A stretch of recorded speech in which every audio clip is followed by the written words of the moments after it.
আমরা যদি এখানে দেখি আমাদের উদ্বৃত্ত কত টাকা, উদ্বৃত্ত হচ্ছে আমাদের 30,000 টাকা, 1,115 এটা হচ্ছে আমাদের প্রারম্ভিক। আর হচ্ছে আমাদের চাঁদা প্রাপ্তি হচ্ছে 2014 সালে হচ্ছে 400, 2015 সালে আছে 21,000, 2016 সালে আছে কত আমাদের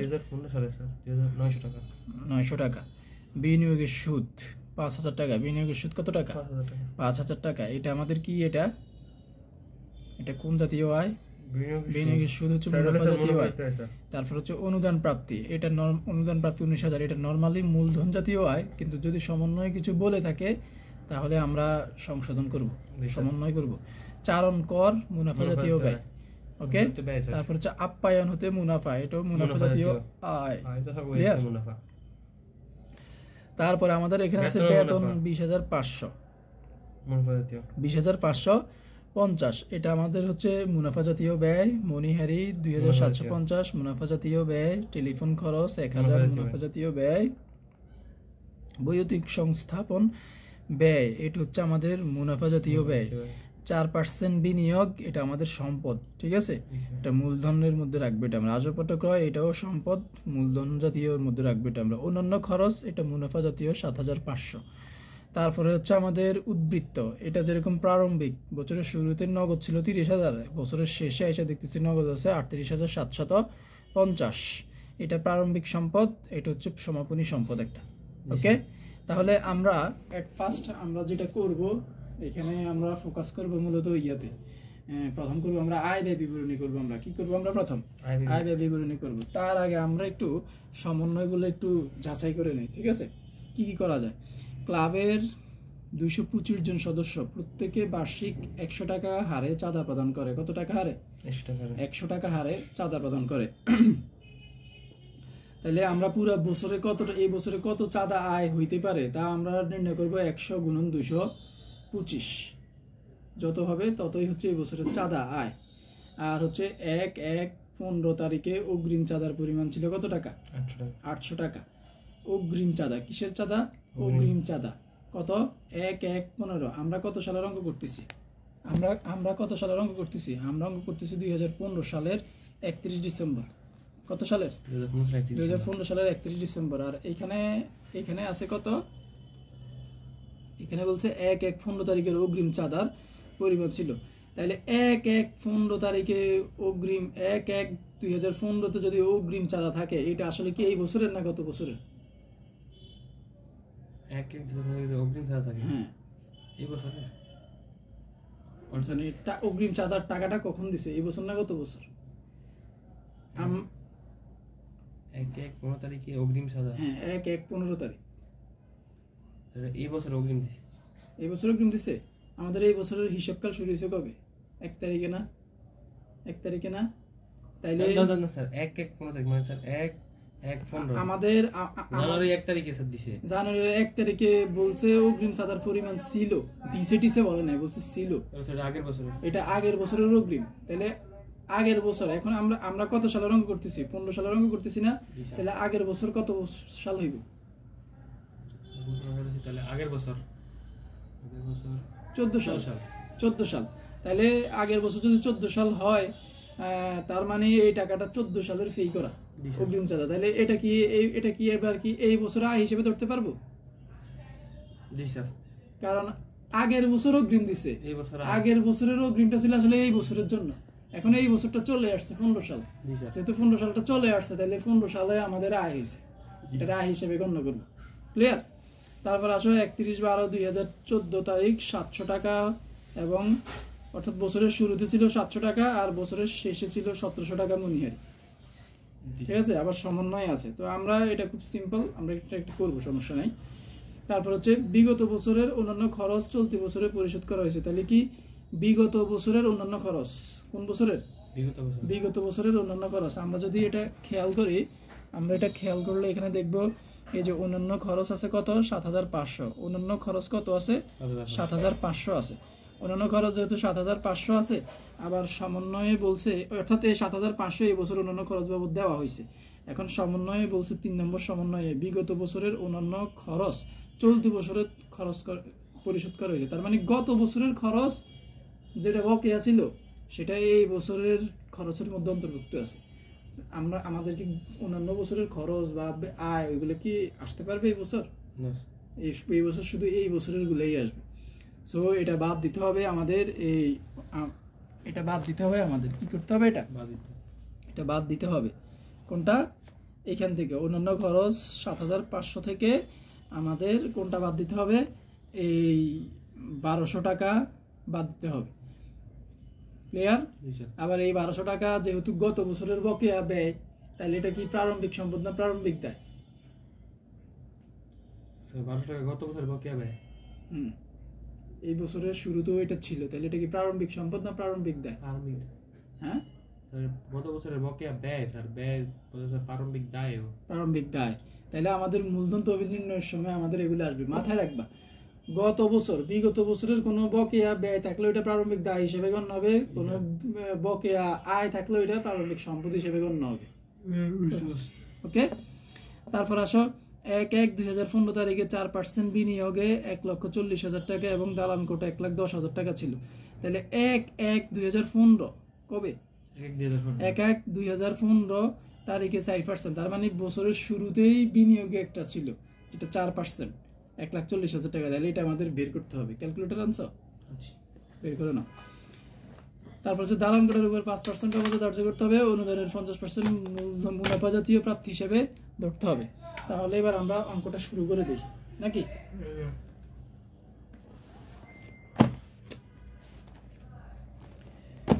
উদাহরণ 38। কত উদাহরণ?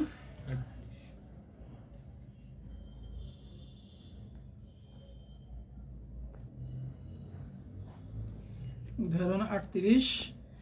আমাদের প্রতিষ্ঠানের নাম হচ্ছে রূপালী ক্লাব। কি ক্লাব? রূপালী ক্লাব।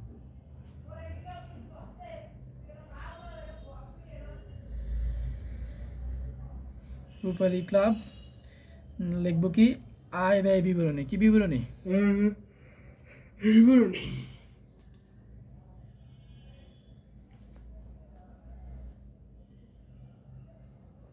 আয় ব্যয় বিবরণী হিসাব 2015 সাল। কত সাল? 2015 সাল। 2015 সালের 31 ডিসেম্বর। কত ডিসেম্বর? 31 ডিসেম্বর তারিখের সমাপ্ত বছরের জন্য। তারিখে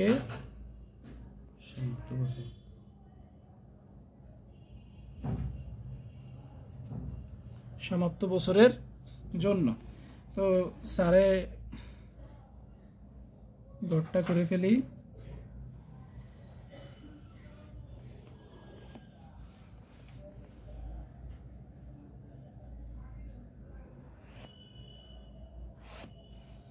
আমরা প্রথমে লিখবো আয় সমূহ। প্রথমে কি লিখবো আমরা? আয় সমূহ লিখবো আমরা। এখানে হচ্ছে বিবরণ, আর এখানে হচ্ছে টাকা যদি আমাদের লাগে করব।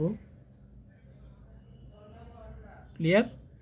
টাকা টাকা আমরা লিখবো আয় সমূহ। কি লিখবো আমরা? আয় সমূহ। আয় সমূহের মধ্যে আমরা যদি খেয়াল করি আমাদের এখানে কি আছে? হ্যাঁ, আমরা যদি আয় সমূহ খেয়াল করি আমাদের এখানে কি আছে? চাঁদা আছে। প্রথমে কি আছে আমাদের এখানে? চাঁদা আছে প্রথমে।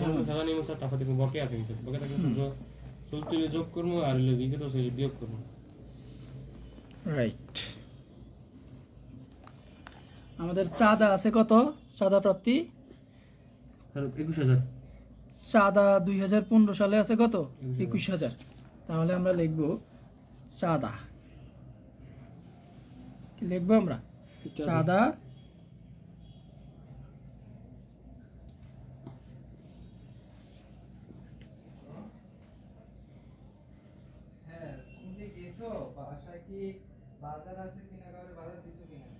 চাঁদা প্রাপ্তি কত টাকা? 21,000 টাকা। ক্লিয়ার? 21,000 টাকা।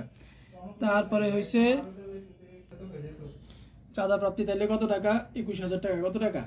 21,000 টাকা চাঁদা প্রাপ্তি।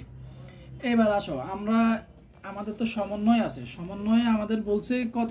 আমরা সর্বোচ্চ আমাদের এক বছরে আয় কত হবে আমরা তার সমন্বয় দেখে বলতে পারি আমরা। এখানে আমাদের বলছে 225 জন সদস্য আছে, একজন 100 টাকা করে চাঁদা দেয়। কত টাকা করে চাঁদা দেয়? একজন 100 টাকা করে চাঁদা দেয়। তাহলে আমরা 100 টাকা চাঁদা গুণন 225 জন, তাহলে আমাদের 22,500 হয় চাঁদা। অ্যাকচুয়ালি কত হয় চাঁদা আমাদের? 22,500। কিন্তু আমরা চাঁদা পাইছি কত? চাঁদা পাইছি কত আমরা 15 সালে? 21,000 হওয়ার কথা ছিল কত? 22,500 না? তাহলে বাকিটা হইছে বকেয়া আছে। কি আছে? চলতি বছরের বকেয়া। কি লিখবো আমরা? আচ্ছা, এটাও আমরা কনফার্ম হইতে পারতাম না। কি করতে পারতাম না আমরা? এটা কনফার্ম করতে পারবো না। এই কারণে আমাদের আগের একটু কাহিনী আছে এখানে। কাহিনী হচ্ছে আমাদের এখানে বলা আছে যে অগ্রিম চাঁদার পরিমাণ ছিল 800। কত টাকা ছিল? অগ্রিম চাঁদার পরিমাণ ছিল কত? 800 টাকা। তাইলে এই 800 টাকা কি এটার মধ্যে আছে না? এই যে যেমন ওরা কি করছে, যোগ বিগত বছরের অগ্রিম চাঁদা প্রাপ্তি 800, অনাদায়ী চাঁদা হয়েছে 700। এই যে ঠিক আছে, বাদ দিছে ওইভাবেই। হ্যাঁ ঠিক আছে, আমরা যেভাবে চিন্তা করছি ওইটাই। তাহলে চলতি বছরের, আচ্ছা আগে অগ্রিম লিখি স্যার। হ্যাঁ, বিগত বছরের অগ্রিম। কোন বছরের? বিগত বছরের অগ্রিম। এটা কি তুমি বুঝছো নি? এটা বিগত বছরের অগ্রিম আছে কত টাকা? বিগত বছরের অগ্রিম আছে সমন্বয় থেকে আমরা পাইছি 800 টাকা। কত টাকা? 800 টাকা। তাইলে আমাদের এই বছর আমরা কত পাইয়া গেছি? এই বছর আমরা পাইয়া গেছি 21,000 টাকা। এই বছর আমরা পাইয়া গেছি 21,000 টাকা, আর পাইছি 800 টাকা। কত টাকা? 800 টাকা। তাহলে 21,800 টাকা পাইছি আমরা। তাহলে বকে আছে কত বলো তো স্যারকে? আমাদের 22,500 হওয়ার কথা না? তাহলে বিগত বছর, চলতি বছরের বকেয়া কি লিখবো আমরা? চলতি বছরের বকেয়া। এটা কিভাবে বাহির করবে বেটা? এটা বাহির করব 22,500 থেকে বিয়োগ দিব এই 21,800 বিয়োগ দিব। কত দিব? 21,800 বিয়োগ দিব। বিয়োগ দিলে যেটা থাকে ওইটা, তাহলে বিয়োগ 21,800 কত হয়? এইখান দিয়ে 200 আর ওইখান দিয়ে হচ্ছে 500 সমান কত টাকা? 700 টাকা। বুঝছো না? বুঝো নাই? ওকে ডান। তাহলে আমাদের চাঁদা বাবদ আর কিছু আছে? অর্থাৎ এই বছরের সবগুলো চাঁদাই আমাদের কি চলে আসছে।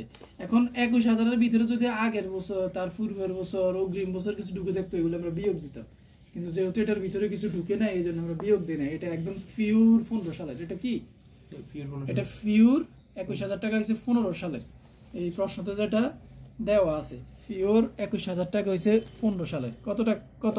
15 সালের। এই 21,000 টাকা, এই 15 সালের 21,000 টাকা, এটা হচ্ছে 15 সালের এটা। আর এর মধ্যে আমরা বিগত বছরের অগ্রিম ছিল, ওইটাও এই বছরের গণ্য হবে, এই জন্য ওইটারে আমরা যোগ করছি। আর আরেকটা হয়েছে এই বছরের আরো বকেয়া আছে 700 টাকা, যেটা উঠে আসে নাই, বকেয়া আছে, এই জন্য এটাও আমরা যোগ করছি। তাহলে এটা হচ্ছে আমাদের চাঁদা আয়। এটা হচ্ছে আমাদের কি আয়? এটা চাঁদা আয়। তাহলে আমাদের কত হবে? জেনুইনলি 22,500। কত হবে আমাদের? 22,500।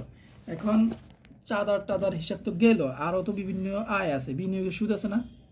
বিনিয়োগের সুদ আছে কিনা? বিনিয়োগের সুদ আছে এখানে কত টাকা? 5,000 টাকা। আর সমন্বয়ে বিনিয়োগের সুদ যেমন 5,000 আছে, এখানে আবার 4% বিনিয়োগ আছে 1/7/15, অর্থাৎ 7 নম্বর মাসের 1 তারিখে। তাইলে এই বিনিয়োগ কয় বছর কয় মাস ইউজ হয়েছে? 6 মাস ইউজ হয়েছে। কয় মাস ইউজ হয়েছে? 6 মাস ইউজ হয়েছে। 10,000। তাহলে 10,000-এর 4% বাহির করব এবং 12 দিয়ে ভাগ দিব, 6 দিয়ে গুণ দিব, তাহলে 6 মাসেরটা বাহির হয়ে যাবে। আর সমন্বয়ের মধ্যে বলে দিছে যে 1/1/2015 তারিখে 4% বিনিয়োগ 1,40,000 টাকা ছিল। 1 তারিখ থেকেই ছিল এটা, জানুয়ারির 1 তারিখ থেকে। তাহলে এটা পুরো বছর। তাহলে 1,40,000-এর 4% বের করবো আমরা। কয় পার্সেন্ট বের করবো? 4% বের করবো আমরা। 4% বের করে এটার সুদ আর হচ্ছে ওইটার সুদ, দুইটা মিলে আমরা বের করবো। এখন যেহেতু অঙ্কের মধ্যে দিয়া দিছে, কিসের মধ্যে? প্রাপ্তির মধ্যে দিয়া দিছে যে অলরেডি তারা বিনিয়োগের সুদ 5,000 পাইছে। কি পাইছে? অলরেডি তারা বিনিয়োগের সুদ 5,000 পাইছে। এই জন্য আমরা বিনিয়োগের সুদ আয় ভিতরে লিখলাম 5,000, কোথায় লিখলাম 5,000, ভিতরে লিখলাম 5,000। এখন তার আগে আমাদের একটু কাজ আছে, কি আছে কাজ আছে, বিনিয়োগের সুদ আমাদের এই যে এইখানে 4% বিনিয়োগ বলছে না 10,000, আমরা যদি এটা একটু বাহির করে নেই, এটা যদি আমরা একটু কি করে নেই বাহির করে নেই, তাহলে কত হয় দেখো, 10,000 গুণন 4%, কত পার্সেন্ট, 4%, কত টাকা আসে, 400 টাকা আসে, কত টাকা আসে, 400 টাকা আসে। তাহলে এখন এটা কয় মাসের বের করবো, 6 মাসের না, যেহেতু বছরের মাঝখানে যাইয়া বিনিয়োগটা করা হয়েছে 7 নম্বর মাসের 1 তারিখে, এই জন্য 6 মাসে, তাহলে ভাগ 12, কি ভাগ 12 গুণন 6, 200 টাকা। তাহলে কত টাকা বিনিয়োগের সুদ আসতেছে এই এটার জন্য, এই 10,000-এর উপর বিনিয়োগের সুদ আসতেছে কত টাকা, 200 টাকা 6 মাসের। এবার আসো সমন্বয় বিনিয়োগের সুদ কত, একটু আমরা দেখি। 1,40,000 আছে, কত আছে, 1,40,000, এটা পুরো বছরের হবে, এটা কি হবে পুরো বছরের হবে 4%, 5,600 আসে, কত আসে 5,600, 1,40,000 উপরে 4% কত আসে, 5,600 আসে। তাহলে ওইখানে আছে 200 আর এইখানে আছে, তাহলে কত 5,600, তাহলে আসে 5,800, কত আসে 5,800। যদি 5,800 আসে, কিন্তু বিনিয়োগের সুদের আয় অলরেডি কত টাকা পাইয়া গেছি, 5,000 পাইয়া গেছি না অলরেডি, তাহলে 5,800 হইতে কত টাকা বাকি আছে, 800 টাকা বাকি আছে। ওইটা কি পাইছি এখনো, পাই না, ওইটা বাকি আছে, এই জন্য আমরা লিখবো যোগ।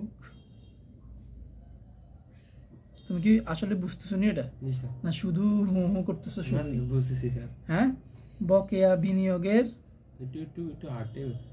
সুদ 800, আর কি একটু ফেস বেশি, স্যার কি আরেক জায়গায় আরেকটু লিখে দিতাম, না স্যার একটু লিখে দিই, সমস্যা নেই, এখানে স্যার রাফ করি। দেখো আমাদের প্রশ্নের মধ্যে এখানে দেখো, এখানে আমাদের এখানে আছে 4% বিনিয়োগ, 1, 7, 15, 10,000 টাকা, তাহলে 6 মাসের বের করবে এটা 4%। তাহলে দেখো 10,000 গুণন 4%, যেহেতু পার্সেন্টের 100 আর 12 দিয়া ভাগ দিব, 6 দিয়া গুণ দিব। এটা যদি এখন তুমি ক্যালকুলেশন করবা, ক্যালকুলেশন করলে অটো 200 টাকা আসবে। এখানে কত আসবে, 200। ধরো সারা এমনি করি ক্যালকুলেশন, 0 0 কাটা, 4 একে 4, 3 4 12, 3 একে 3, 3 দুগুণে 6, 100 দুগুণে 200, বুঝছি নি। তারপরে আছে আমাদের 1,40,000, কোথায় আছে, সমন্বয়ে আছে আমাদের, এই যে 3 নম্বর 4 নম্বর সমন্বয়ে লেখা আছে। 4% বিনিয়োগ 1 লাখ কত টাকা, 40,000 টাকা। তাহলে 1,40,000, যেহেতু এটা প্রথম মাসের শুরু থেকে, বছরের শুরু থেকেই আছে, এই জন্য আমাদের এটার উপরে 1 বছরের সুদ আসবে। তাহলে 4%, পার্সেন্টের জন্য 100। তাহলে দেখো 0 0 0 0 কাটা, তাহলে 1400 গুণন 4, কি 1400 গুণন 4, 5,600 হয়েছে নি, 5,600 হয়েছে। তাহলে 200 আর 5,600 কত হয়, 5,800 হয়। তাহলে মোট বিনিয়োগের সুদ হয়েছে 5,800 টাকা, কত টাকা, 5,800 টাকা মোট বিনিয়োগের সুদ, এটা 5,800 টাকা। আর আমরা পাইছি কত, 5,000 টাকা পাইছি, আমরা পাইছি কত, 5,000 টাকা পাইছি। তাহলে পাই নাই কত, 800 টাকা পাই নাই। দেখি, এই জন্যই বকেয়া, অর্থাৎ পাইছি 5,000 আর বকেয়া আছে 800, 5,800। Concept clear? এবার আসো, এখানে কি বলছে, অনুদান প্রাপ্তি, কি প্রাপ্তি, অনুদান প্রাপ্তি কত, অনুদান প্রাপ্তি 19,000। এখানে সমন্বয়ে কি বলছে, 5 নম্বর সমন্বয়ে অনুদানের 50% মুনাফা জাতীয় প্রাপ্তি হিসেবে ধরতে হবে। তাহলে আমরা মুনাফা জাতীয় প্রাপ্তি হিসেবে এটাকে আমরা লিখি, অনুদান।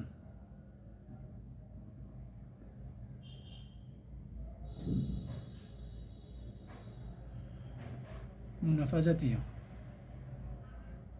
অনুদান, কি মুনাফা জাতীয়, কত টাকা, 19,000-এর 50%। 19,000-এর 50% কত আসে বলতে পারবেনি, 19,000-এর 50% আছে 9,500, কত আসে 9,500, বুঝছো?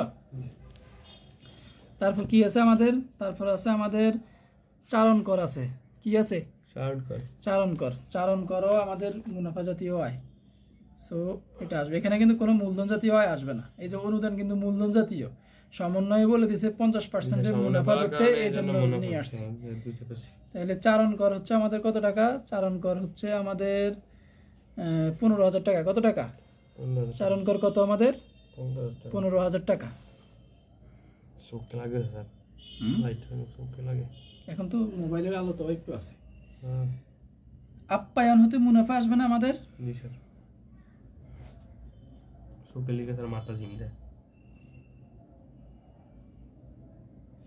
আপ্যায়ন হতে মুনাফা 15,750। কত টাকা? 15,750। আর কোন ধরনের কিছু আছে আমাদের মুনাফা জাতীয়? আর কোন ধরনের মুনাফা জাতীয় না। এটা চট্টগ্রাম বোর্ডে আর সেটা 17 সালে।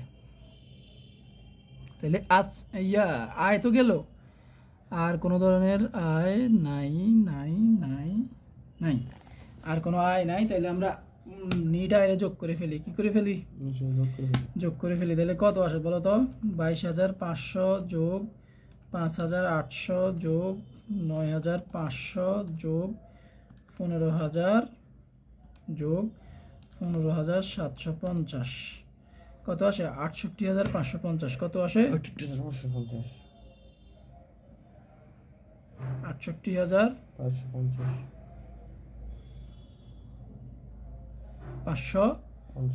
এটা হচ্ছে আমাদের মোট মুনাফা। কি মুনাফা এটা আমাদের? মোট মুনাফা বলবো আমরা এটাকে। কি বলবো আমরা? মোট মুনাফা বা মোট আয় বলবো আমরা এটাকে। এবার আমরা বাদ দিব ব্যয় সমূহ। এবার আমরা কি করবো? এখান থেকে ব্যয় সমূহ বাদ দিব।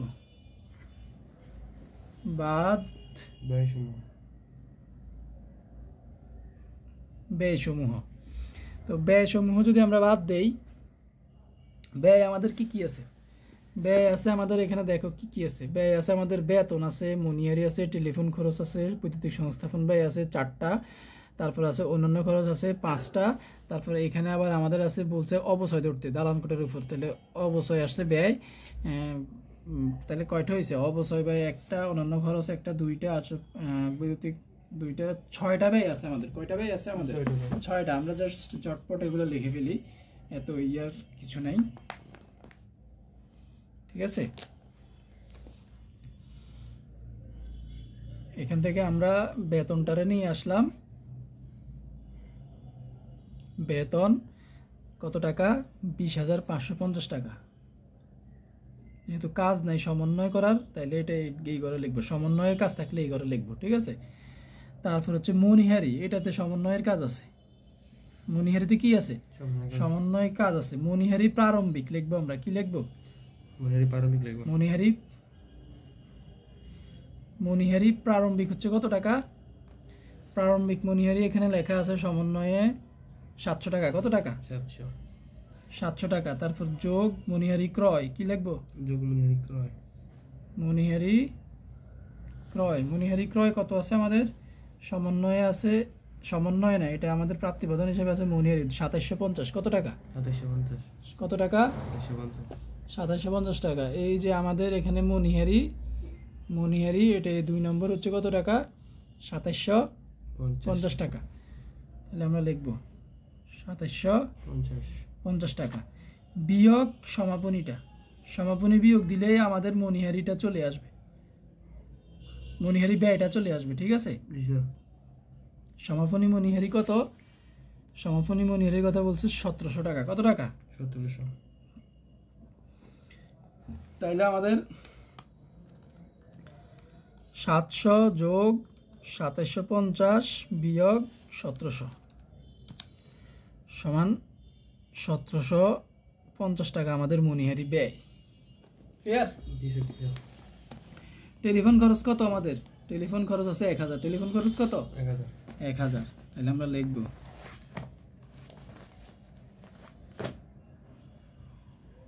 টেলিফোন খরচ 1000। তারপর আছে কি? বৈদ্যুতিক সংস্থাপন ব্যয় 6500।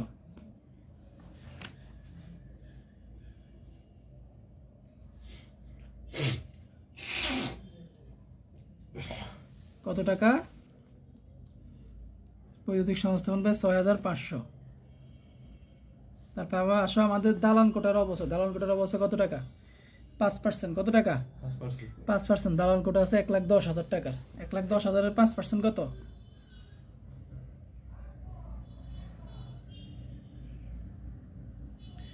দালান কোটার অবচয় 1,10,000 5%। আমরা যদি এখানে বের করি 1,10,000 গুণন 5%, 5,500 আসে। কত আসে? 5,500। তারপরে যদি আমরা করি অন্যান্য খরচ আছে, কি আছে আমাদের? অন্যান্য খরচ আছে। এই অন্যান্য খরচ, তাহলে এখানে আমাদের বেতন, মনিহারি, টেলিফোন খরচ, বৈদ্যুতিক সংস্থাপন ব্যয়, এগুলো আসছে। এই দুইটা হচ্ছে আবার মূলধন জাতীয়, এই দুইটা আসবে না এখানে, আবার অন্যান্য খরচ আসবে। ঠিক আছে, তাহলে অন্যান্য খরচের টাকা কত? 7,500। কত টাকা? 7,500। কিন্তু কাহিনী হয়েছে, সমন্বয় আমাদের বলছে অন্যান্য খরচের মধ্যে গত বছরের অন্যান্য খরচ অন্তর্ভুক্ত আছে, বকেয়া। তাহলে গত বছরের খরচ এই বছর দেখানো যাবে না, বিয়োগ করে বাদ দিয়ে দেখাবো আমরা এটা। তাহলে দেখব অন্যান্য খরচ, যেহেতু সমন্বয় আছে এই জন্য আমরা ভিতরের কলামে লিখবো 7,500, আর বাদ বিগত বছরের বকেয়া। কি বাদ? বিগত বছরের বকেয়া। বিগত বছরের বকেয়া কত টাকা? বিগত বছরের বকেয়া সমন্বয়তে দেওয়া আছে 3 নম্বর সমন্বয় 1,200 টাকা। কত টাকা? 1,200 টাকা। তাহলে 7,500 থেকে 1,200 বিয়োগ দিলে কত হয়? 500 বিয়োগ 1,200 সমান 6,300 হয়। কত হয়? 6,300 আমাদের শেষ। আর কোনো কিছু আমাদের বাদ নাই। এবার আমরা দেখি টোটাল ব্যয়ের পরিমাণ কত। 20,550 যোগ 1,750 যোগ 1,000 আর 6,500, 1,000 যোগ 6,500 যোগ 5,500 যোগ 6,300, 41,000। কত আসছে? 41,600। এবার এটা 68,550 আয় থেকে ব্যয় 41,600 বিয়োগ দিলে 68,550 বিয়োগ অ্যান্সার, অর্থাৎ এটা 26,000। কত আসে? 26,950। এটা হচ্ছে আমাদের নেট মুনাফা। এটা হচ্ছে আমাদের কি? নেট মুনাফা। কত টাকা? 26,950 টাকা নেট মুনাফা।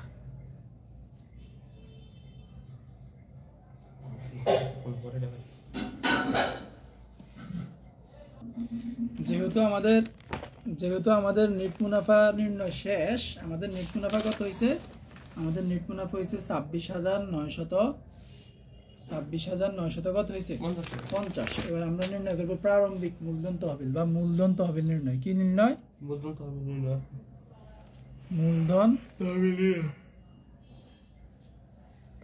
নির্ণয়। মূলধন তহবিল নির্ণয়ের সূত্র মনে আছে? প্রারম্ভিক মোট সম্পদ বিয়োগ প্রারম্ভিক দায়। তাইলে আমরা প্রারম্ভিক মোট তহবিল নির্ণয়ের ক্ষেত্রে আমরা কি করব? প্রথমে আমরা গড় বানাই আনিব, চক আকারে বানাই নেওয়ার পরে টাকার ঘর একটা দিলাম, দুইটা দিলাম, এখানে দিলাম বিবরণ টাকা টাকা। ওকে, তারপরে হচ্ছে আমাদের এখানে প্রারম্ভিক মোট সম্পদ নির্ণয় করবো। আমরা কি করবো? আমরা প্রারম্ভিক সম্পদ নির্ণয়, মোট দরকার নাই লেখার, সম্পদ নির্ণয়। প্রারম্ভিক মোট সম্পদ নির্ণয় মানে হচ্ছে বছরের শুরুতে আমাদের কি কি সম্পদ ছিল। আমরা জানি যে বছরের শুরুতে আমাদের প্রথম সম্পদ হচ্ছে এখানে এই যে উদ্বৃত্ত, নগদ উদ্বৃত্ত 30,000 টাকা। কি টাকা? 30,000 টাকা। আর হচ্ছে বিগত বছরের, আমরা করতেছি কত সালের অঙ্ক? 15 সালের অঙ্ক করতেছি। বিগত বছরের কোনো আয়, তাইলে এখানে এই যে 14 সালের আয় আসেনি এখানে 400 টাকা আসেনি। কি আয় এটা? বকেয়া আয়। এটা বকেয়া চাঁদা আয়। তাহলে এই বকেয়া চাঁদা আয়ও 400 টাকা আসবে। তাইলে আমরা লিখব নগদ তহবিল বা নগদ উদ্বৃত্ত। কি উদ্বৃত্ত? নগদ উদ্বৃত্ত হচ্ছে 30,000 টাকা। কত টাকা? 30,000 টাকা। এই 30,000 টাকা। ঠিক আছে, 30,000 টাকা। আর হচ্ছে 14, অর্থাৎ আমরা 15 সালের অঙ্ক করতেছি, 15 সালের চাঁদা এটা। তার উপরে যদি আগের বছরের চাঁদা থাকে তাহলে ওইটারে ধরে নিবা বিগত বছরের বকেয়া চাঁদা, ওইটা হচ্ছে প্রারম্ভিক চলতি সম্পদ, এজন্য এটাও আসবে। বিগত বছরের বকেয়া চাঁদা কত টাকা? 400 টাকা। তারপরে এই বছর 400 টাকা, 400ই তো। আচ্ছা, আর কি আছে আমাদের বিগত বছর প্রারম্ভিক সম্পদ কি আছে? আর অগ্রিম চাঁদা যেটা আছে এটা হচ্ছে এটা প্রারম্ভিক সম্পদ না, এটা প্রারম্ভিক দায় হবে। আমরা দায়ের পাশে লিখবো, কিন্তু প্রারম্ভিক সম্পদ কি আছে? আর প্রারম্ভিক সম্পদ আছে আমাদের বিনিয়োগ আছে আর দালান কোঠা আছে। কি আছে? বিনিয়োগ আছে আর দালান কোঠা আছে। তাইলে 4% বিনিয়োগ 1,40,000 টাকা। কত টাকা? 1,40,000 টাকা। আর দালান কোঠা আছে আমাদের কত? দালান কোঠা আছে আমাদের 1,10,000 টাকা। এই যে দেখো 4% বিনিয়োগ এই যে বছরের শুরুতে, তার মানে এটা প্রারম্ভিক সম্পদ 1,40,000 আর দালান কোঠা হয়েছে 1,10,000। ওকে, আর কোনো প্রারম্ভিক সম্পদ নাই আমাদের। তাহলে প্রারম্ভিক সম্পদ কত হয়েছে টোটাল?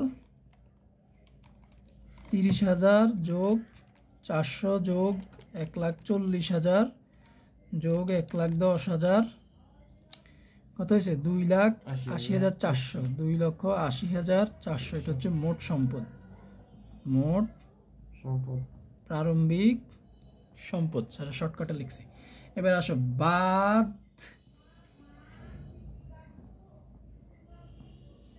প্রারম্ভিক দায়। কি প্রারম্ভিক দায়? প্রারম্ভিক দায় আমরা দুইটা অলরেডি পেয়ে গেছি আমরা এখানে।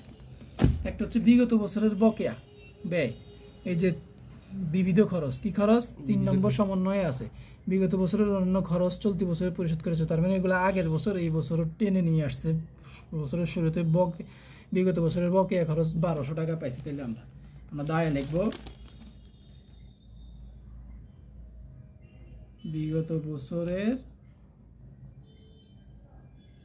বকেয়া অন্যান্য খরচ। কি খরচ?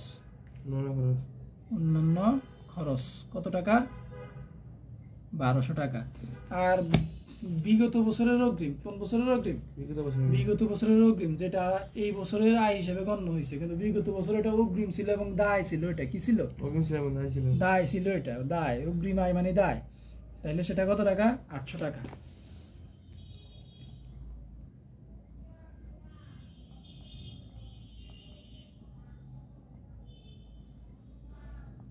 বিগত বছরের অগ্রিম চাঁদা 800 টাকা। তাহলে 1,200 আর 800 কত হয়? 2,000। যেহেতু বাদ দিব প্রারম্ভিক দায়, এই জন্য প্রারম্ভিক ব্যয় দায় হয়েছে 2,000 টাকা। মোট প্রারম্ভিক দায় কত হয়েছে? 2,000 টাকা হয়েছে। তাহলে 2,80,400 থেকে 2,000 গেলে কত থাকে? 2,88,000। 2,78,000। 2,78,000 কত থাকে? 400 টাকা। শিওর? 2,78,400 টাকা। এই 2,78,400 টাকা এটা হচ্ছে প্রারম্ভিক। এটা হচ্ছে মূলধন তহবিল। এটা হচ্ছে কি তহবিল? এটা মূলধন তহবিল। ক্লিয়ার? এইটা নির্ণয়ের পরে মূলধন তহবিল নির্ণয় করবা, মানে এই অঙ্কের যে ধারা মূলধন তহবিল নির্ণয়ের পরে তারপর তুমি নির্ণয় করবে আর্থিক অবস্থার বিবরণ। আমরা আর্থিক অবস্থার বিবরণী করবো। কি করবো এবার? আমরা আর্থিক অবস্থার বিবরণী করবো। আমাদের আর্থিক অবস্থার বিবরণীর মধ্যে সিম্পলি কি আসে আমাদের?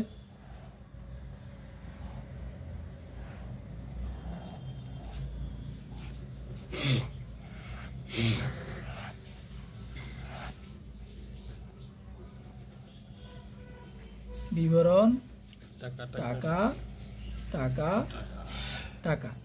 সম্পদ সমূহ আসবে। কি আসবে আমাদের? সম্পদ সমূহ। এর মধ্যে আমরা চলতি সম্পদ নিয়ে আসি। কি সম্পদ? চলতি সম্পদ। চলতি সম্পদ আমাদের কি কি আছে বলতে পারবা? চলতি সম্পদ আছে আমাদের এই যে এই বছরের আয় বকেয়া ছিল কিনা আমাদের, দেখো তো। এই বছরের আয় বকেয়া ছিল কিনা আমাদের, এই যে চলতি বছরের বকেয়া কত টাকা, 700 টাকা। চলতি বছরের বকেয়া চাঁদা এটা আসবে। চলতি বছরের বকেয়া চাঁদা কত টাকা, 700 টাকা। কত টাকা, 700 টাকা। আর কি কি আছে, ও আমাদের বকেয়া বিনিয়োগের সুদ আছে। সুদায় যেহেতু আমাদের বকেয়া আছে, যেহেতু আয় বকেয়া থাকলে সম্পদ হয়, এর জন্য আমাদের বকেয়া বিনিয়োগের সুদ আসবে। কি আসবে,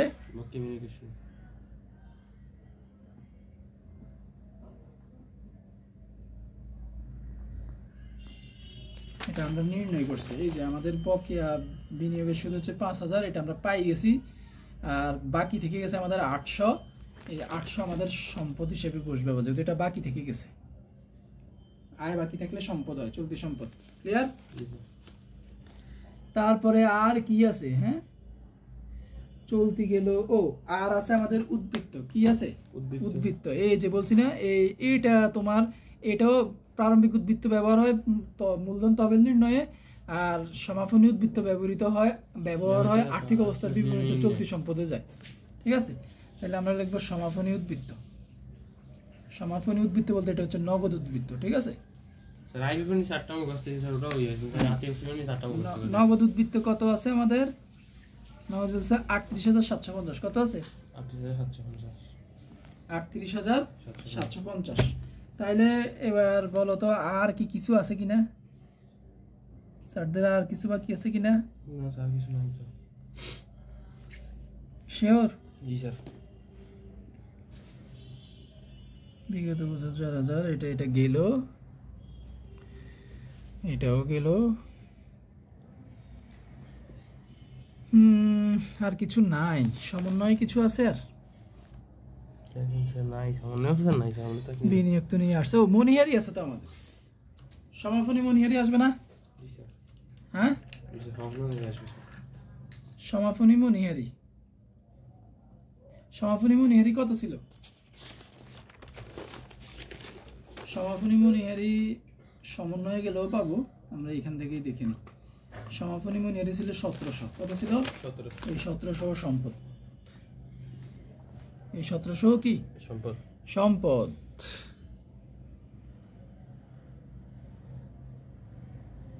এই 1700 হচ্ছে সম্পদ। তাইলে আমার মনে হয় চলতি সম্পদ আর নাই, চলতি সম্পদ আর কি নাই। তাহলে আমরা যোগ করে ফেলি, 700 যোগ 800 যোগ 38,750 যোগ 1700, এটা হচ্ছে কত আসে, 41,950। এটা হচ্ছে চলতি সম্পদ। এটা হচ্ছে কি সম্পদ, তাই? হ্যাঁ, শুনছি আমি। সম্পদ, মোট চলতি সম্পদ নির্ণয় করলাম আমরা। এবার আমরা লিখব দীর্ঘমেয়াদী সম্পদ বা বিনিয়োগ লিখবো আমরা। বিনিয়োগ এইভাবেই দেখায়। বিনিয়োগ আছে আমাদের 4% বিনিয়োগ আছে। কত আছে? 4% বিনিয়োগ। কয়টা আমাদের, একটা না দুইটা? বিনিয়োগ আছে দুইটা। একটা হচ্ছে আমাদের আগের থেকেই বিনিয়োগ, একটা হচ্ছে কি আমাদের আগের থেকেই বিনিয়োগ, সেটা হচ্ছে কত, 1,40,000। কত? সেটা হচ্ছে কত, 1,40,000 টাকা।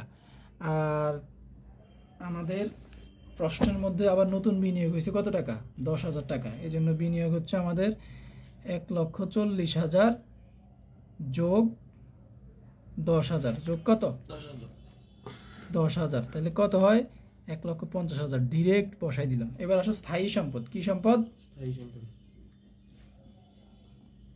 স্থায়ী সম্পদের মধ্যে আমাদের প্রথম আছে আসবাবপত্র ক্রয় আছে। কি আছে? এই যে আসবাবপত্র ক্রয় আছে, এখানে কত টাকা, 20,000 টাকা। এটা দেখাই দিব আগে। আসবাবপত্র 20,000। তারপরে আমাদের স্থায়ী সম্পদ আর কি আছে? স্থায়ী সম্পদ আছে আমাদের দালান কোটা 1,10,000। কত আছে? দালান কোটার অবশ্যই আছে, অবশ্যই বাদ দিতে হবে। ক্লিয়ার? বুঝো নাই? বুঝি স্যার।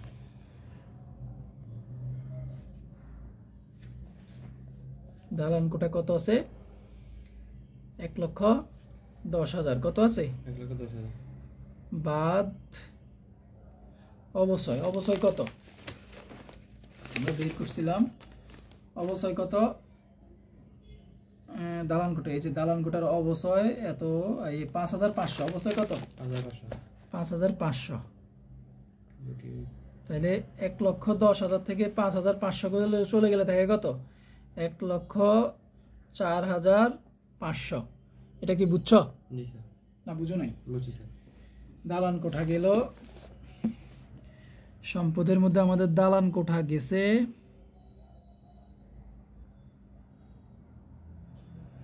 5% অবচয় ধার্য করতে হবে হ্যাঁ দালান কোঠা গেল ওকে মনিহারি তো নিয়ে আসছি এগুলো নিয়ে আসছি বিনিয়োগ আসছে আসবাবপত্র ক্রয় আসছে ওকে আমাদের আর নাই আমাদের স্থায়ী সম্পদও হয়ে গেছে স্থায়ী সম্পদের পরিমাণ তাহলে কত স্যার 20,000 যোগ 1,04,500 আসে কত 1,24,500 এবার যদি আমরা তিনোটা সম্পদ তিনোটা সম্পদ বলতে কি মোট চলতি সম্পদ তারপর মোট বিনিয়োগ আর হচ্ছে স্থায়ী সম্পদ জি স্যার স্থায়ী সম্পদ এই তিনটা এটা হচ্ছে মোট চলতি সম্পদ এটা হচ্ছে আমাদের মোট বিনিয়োগ এটা হচ্ছে আমাদের কি মোট স্থায়ী সম্পদ তাইলে তিনোটা সম্পদ যোগ করলে আমাদের আসে কত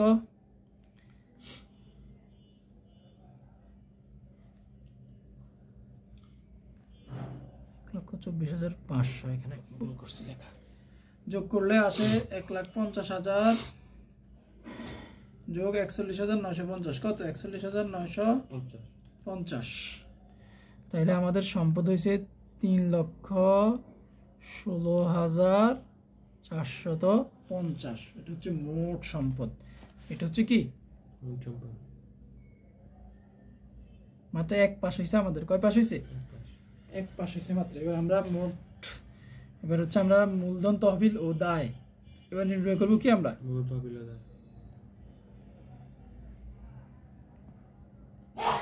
মূলধন তহবিল ও দায় সমূহ দেখো দায়ের মধ্যে আনবো আমরা প্রথম চলতি দায় কি আনবো আমরা চলতি দায় আনবো এখন চলতি দায় কি আছে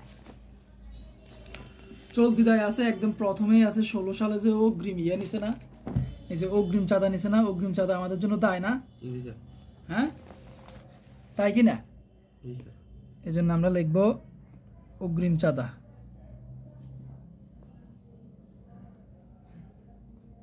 $2016 কত টাকা না সাল হচ্ছে 2016 900 টাকা আর কি দায় আছে আমাদের বলতে পারবা কোনো খরচ বকেয়া আছে আর আমার মনে হইতেছে আর কোনো খরচ টরচ বকেয়া নাই দায় শুধু এটাই আছে অগ্রিম আছে না স্যার এটাই আছে তাহলে আর কোনো ধরনের দায়টাই আমি খুঁজে পাইতেছি না তো আমাদের এবার আমরা মূলধন তহবিলে যাই কিসে যাবো আমরা এবার মূলধন তহবিল কত আছে আমাদের মূলধন তহবিল আমরা নির্ণয় করছি 2,78,400 কত নির্ণয় করছি 2,78,400 তাহলে আমরা এবার এখানে লিখবো মূলধন তহবিল কি লিখবো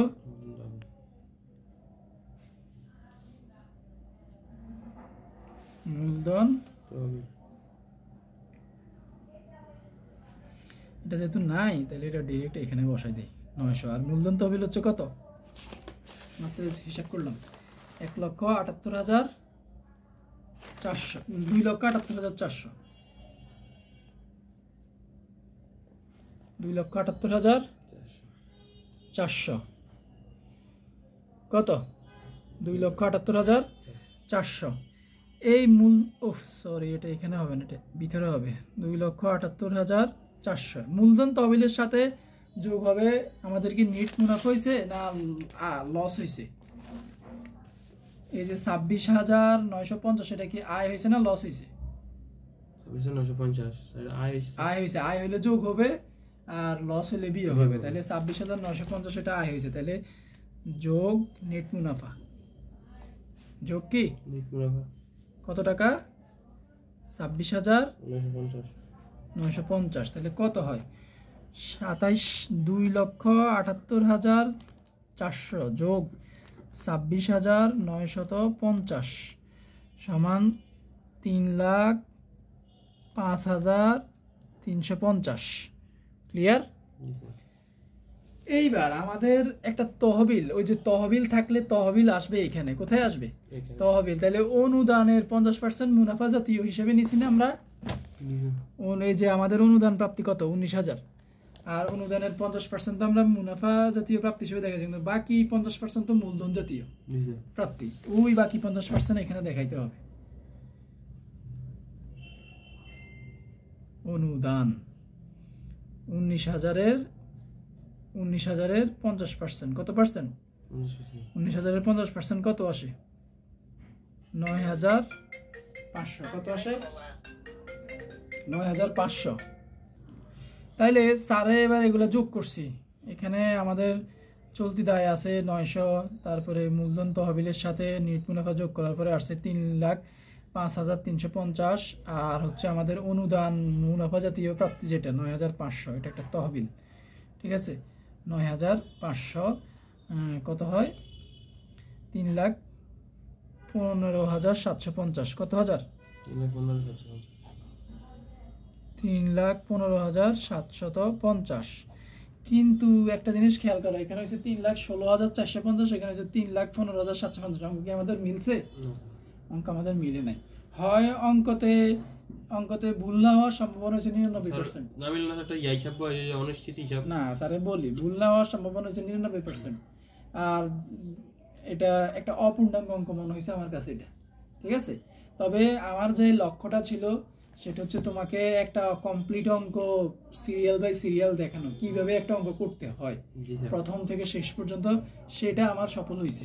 হয়তো রেজাল্ট কি মিলে না, রেজাল্ট না মিলে দুইটা কারণ থাকতে পারে। একটা কারণ হচ্ছে আমাদের অঙ্ক ভুল হয়েছে কোথাও সামান্য, আর একটা হয়েছে অঙ্কটা অসম্পূর্ণ। আর একটা হচ্ছে কি অসম্পূর্ণ, তবে অসম্পূর্ণ হওয়ার চান্সই বেশি, কারণ আমরা মোটামুটি সব কিছু আমরা এখানে কি করছি, নিয়ে আসছি। তাইলে আশা করি তুমি বুঝছো। এই একটা অঙ্ক দেখলেই এই অধ্যায়ের রিভিশন হয়ে যাবে। অ্যাকচুয়ালি রিভিশন বলতে নিয়মের রিভিশন, বাট তোমাকে আরো অঙ্ক করতে হবে।